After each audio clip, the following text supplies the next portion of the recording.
Vital news 24 में आपका इस्तकबाल है। आजाद हिंदुस्तान के पहले वजीर तालीम भारत रत्न मौलाना अबुल कलाम आजाद को खराज पेश करते हुए गुज़िश्ता 25 नवंबर 2022 को मौलाना अबुल कलाम आजाद फाउंडेशन बेलगछिया के ज़ेर एहतमाम बेलगछिया उर्दू हाई स्कूल के सहन में एक एजाजी तकरीब कारी फजलुर रहमान इमाम ईदैन रेड रोड के एजाज में मुनक्किद हुआ। आपको बता दें कि कारी फजलुर रहमान इमाम ईदैन रेड रोड के समाजी और मजहबी हलकों में किए गए गरा कदर खिदमत के एतराफ में ये एजाजी जलसा मुनक्किद हुआ था। इस जलसा इस्तकबालिया की सदारत मौलाना जामी ने की। नकाबत के फराइज मोहम्मद उस्मान गनी ने बहुत खूबी अंजाम दिया। अदारा हाजा के जनरल सेक्रेटरी रईस अहमद ने इस प्रोग्राम के आगाज और मकासद, अदारा हाजा का खिदमत और आइंदा के लाहे अमल के हवाले से आवाम को रोशनास कराया। इस प्रोग्राम की खास बात यह रही कि इस एजाजी जलसे में बिला इम्तियाज मजहब व मिल्लत के लोगों ने शिरकत की और अपने बुजुर्ग कायदे मिल्लत कारी फजलुर रहमान खिदमत का एतराफ किया। इस तकरीब खास में नाखुदा मस्जिद के इमाम मौलाना शफीक कासमी, कोलकाता कॉर्पोरेशन बोरो 1 के चेयरमैन तरुण साहा, मौलाना जामी अनवर अली खान, डॉक्टर पशुन घोष, श्री तपन साहा, कारी नसीम आजमी, मौलाना अब्दुल्ला बैग, मौलाना आरिफुल रहमान वगैरह मेहमान खुसूसी की हैसियत से मौजूद थे। अकबर सरकार, अहमद हुसैन, सरफराज खान, मोहम्मद अशरफ, नौशाद आलम, नेमत हुसैन, मोहम्मद हिदायत वगैरह की अनथक कोशिशों से ये प्रोग्राम कामयाबी से हमकिनार हुआ। आइए नजर डालते हैं पूरी खबर पर। फिक्र की बुनियाद पर पड़ी कि मोहल्ले के अंदर समाज के उस गरीब औरतों के दरमियान काम किया जाए और हिंदुस्तान के पहले वजीर तालीम थे, उसी नक्श कदम पर चलते हुए हमारे हजरत कारी फजलुर रहमान साहब बरकातहू ने जो मिल्लत के दरमियान दीनी, समाजी और हिंदू मुसलमान के दरमियान जो काम की उन्हें फरामोश नहीं किया जा सकता है। अहले बेलगछिया का बहुत ही शुक्रगुजार कि मुझ जैसे नाजीब को उन्होंने इतने बड़े अवार्ड से नवाजा और ये अजीब होना चाहिए। इसलिए कि अव्वलन तो बात यह है कि जो हमारा मुआशरा है इन तमाम चीज़ों से जिनकी जानकारी नहीं है, बहुत सारे हमारे बच्चे, बहुत सारे नौजवान, बहुत सारे लोग मौलाना अबुल कलाम आज़ाद को सिर्फ जानते कि मुजाहिद आज़ादी थे, लेकिन उनके बारे में तफसीलात से वो नावाकिफ़ थे और आज भी नहीं है। तो ये इस सिलसिले की बड़ी कोशिश है कि अगर इसके ताल्लुक़ से उनके बयानात और उनकी खिदमत आवाम तक पहुँचाई जाए कि उनका मिशन क्या था, उनका मर्तबा क्या था, जिसकी वजह से आज हम उनके नाम लेवा हैं और उनकी खिदमत का एतराफ़ करते हैं। इस वजह से ये प्रोग्राम ज़रूरी है। आज़ाद फाउंडेशन की तरफ से जो ये प्रोग्राम किया गया और इतना बड़ा एवार्ड हज़रत मौलाना कारी फजलुर रहमान साहब इमाम ईदैन को दिया गया, ये हकीकत ये है कि जिनका जो हक़ था उनको वो हक़ मिला।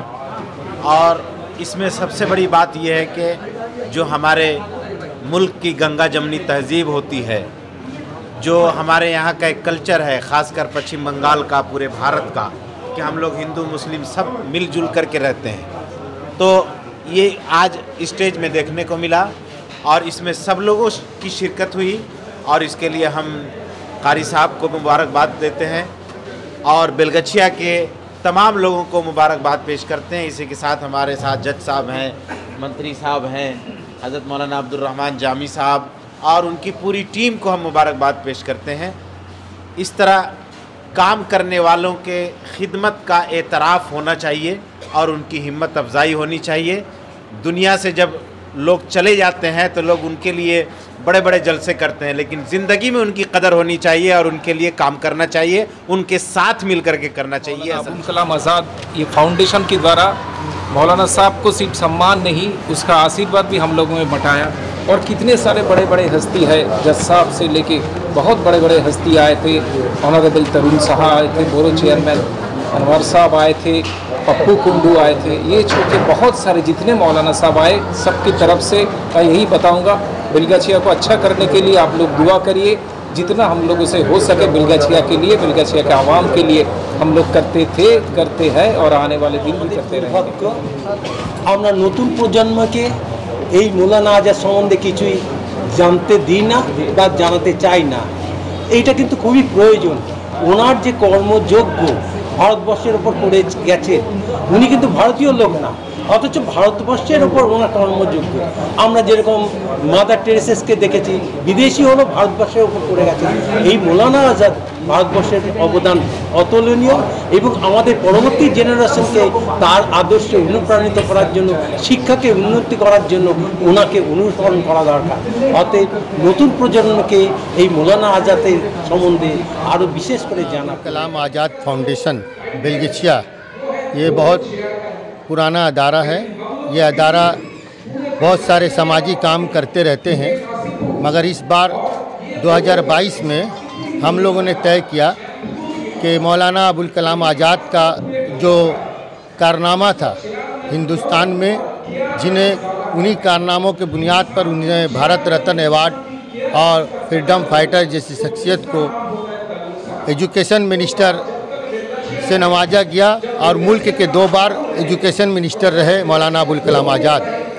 इसी तरह से बंगाल की सरजमीन पर कलकत्ता रेड रोड के इमाम कारी फजलुर रहमान मदरसा अजमतिया के मोहतमीम, इन्होंने अपनी लंबी उम्र समाज के अंदर दीनी, दुनियावी और समाजी कामों में सर्व किया। हम लोगों ने देखा कि मौलाना अबुल कलाम आज़ाद अवार्ड कारी फजलुर रहमान को ही दिया जाए। इस सिलसिले में हम लोगों ने 2022 का पहला अवार्ड मौलाना अबुल कलाम आज़ाद अवार्ड कारी फजलुर रहमान साहब को हम लोगों ने नवाजा। उनकी खिदमत पर समाजी, दुनियावी और हिंदू मुसलमान इत्तेहाद के तौर पर इन्होंने जो काम अंजाम दिया, इस काम को फरामोश नहीं किया जाता है, जिसकी वजह से हम लोगों ने उनके खिदमत में ये अवार्ड को पेश किया। हम लोग मौलाना आज़ाद फाउंडेशन की तारीफ से हम लोग तरह तरह के प्रोग्राम करते रहते हैं। जब भी हम लोग प्रोग्राम करते हैं तो हम लोग कुछ सोच के करते हैं कि एक मैसेज जाए कि तमाम धर्म गुरु को लेके हम लोग एक प्रोग्राम करें, आवाम के सामने में एक मैसेज दें कि हिंदुस्तान में कोई भेदभाव नहीं है, हम लोग सब हिंदू, मुसलमान, सिख, ईसाई सब एक साथ भाई भाई की तरह है। हम मौलाना अबुल कलाम आज़ाद फाउंडेशन का मैं तहे दिल से शुक्रगुजार हूँ कि उन्होंने मुझे नाचीज़ को इस लायक समझा कि मौलाना अबुल कलाम आज़ाद अवार्ड उन्होंने मुझे दिया।